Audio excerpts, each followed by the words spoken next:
Laisse-moi te poser une question inconfortable. Combien de fois as-tu attendu? Attendu que quelqu'un te remarque. Attendu que la situation s'améliore.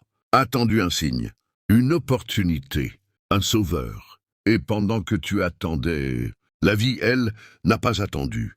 Il y a une vérité que presque personne n'ose dire à voix haute. Une vérité brutale, tranchante, mais incroyablement puissante. La voici. Personne ne viendra. Personne ne viendra sortir ta vie du chaos. Personne ne viendra allumer le feu en toi. Personne ne viendra construire à ta place ce que toi seul peux bâtir. C'est douloureux à entendre, mais c'est aussi la chose la plus libératrice que tu puisses comprendre. Parce que le jour où tu arrêtes d'attendre un sauveur, c'est le jour où tu deviens quelqu'un. Dans cette vidéo, on va parler de l'attente, ce piège silencieux qui détruit plus de vies que l'échec. On va parler de la solitude comme moteur de transformation. Et surtout, on va parler du moment exact où tout bascule.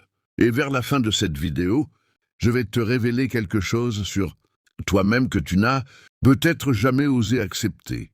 Reste jusqu'au bout, ça en vaut vraiment la peine. Partie 1, le piège de l'attente. La plupart des gens ne perdent pas leur vie dans les catastrophes. Ils la perdent dans l'attente. Ils attendent le bon moment.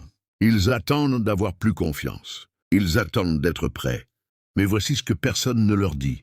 Le bon moment ne se présente pas, il se crée.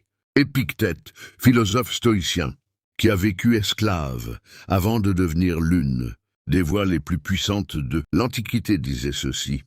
Ce qui trouble les hommes, ce ne sont pas les choses, mais l'idée qu'ils s'en font.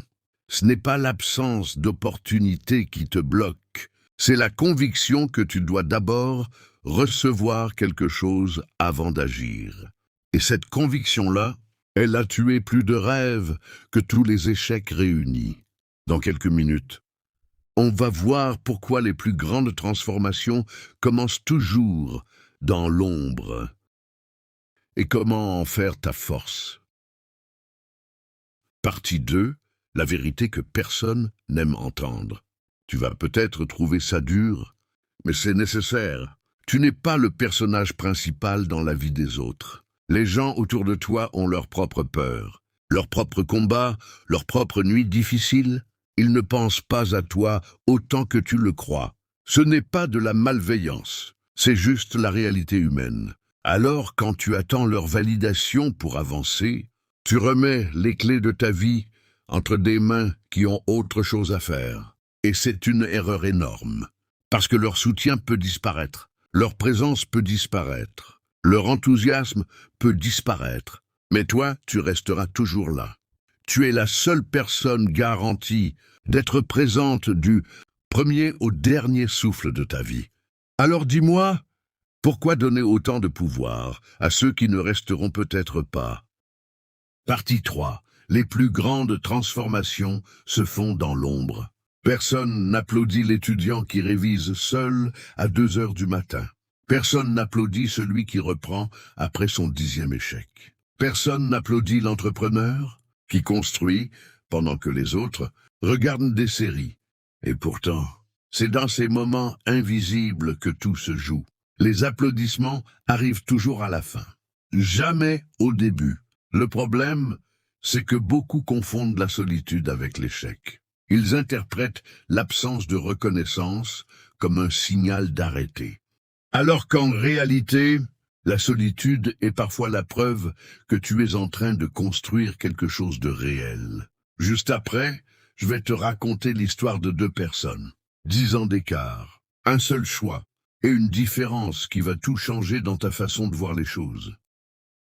Partie 4. L'histoire des 2 chemins. 2 personnes, même point de départ, même doute, même peur, mêmes obstacles. La première attend. Elle attend que sa famille la comprenne. Elle attend que ses amis croient en elle. Elle attend qu'on lui ouvre une porte. La seconde agit, pas parce qu'elle est sans peur, pas parce qu'elle est prête, mais parce qu'elle a décidé que l'attente coûtait trop cher. 10 ans plus tard, la première a une longue liste d'explications sur pourquoi ça n'a pas marché. La seconde a une longue liste de cicatrices et de victoires. La différence n'était pas le talent. La différence n'était pas la chance. La différence, c'est que l'une a attendu et l'autre a avancé. Partie 5. La puissance des petits pas. On surestime ce qu'on peut faire en une semaine. On sous-estime ce qu'on peut accomplir en 5 ans. Un pas, aujourd'hui. Un autre demain. Encore un autre après-demain. Ça paraît insignifiant. Mais c'est comme ça qu'on gravit des montagnes. C'est comme ça qu'on bâtit des entreprises. C'est comme ça qu'on transforme une vie entière. Le succès est rarement spectaculaire. Il est surtout répétitif, banal, invisible. Et c'est exactement pour ça que la majorité abandonne. Ils cherchent le grand geste, alors qu'il fallait juste continuer. Dans un instant, on va parler du moment exact où une vie bascule. Pas d'une manière spectaculaire, d'une manière beaucoup plus simple et beaucoup plus puissante. Partie 6. Ce que les stoïciens avaient compris. Marc Aurèle, l'un des hommes les plus puissants de l'histoire, écrivait dans ses carnets personnels « Tu as pouvoir sur ton esprit, pas sur les événements extérieurs ». Il n'écrivait pas ça pour les autres. Il écrivait ça pour lui-même.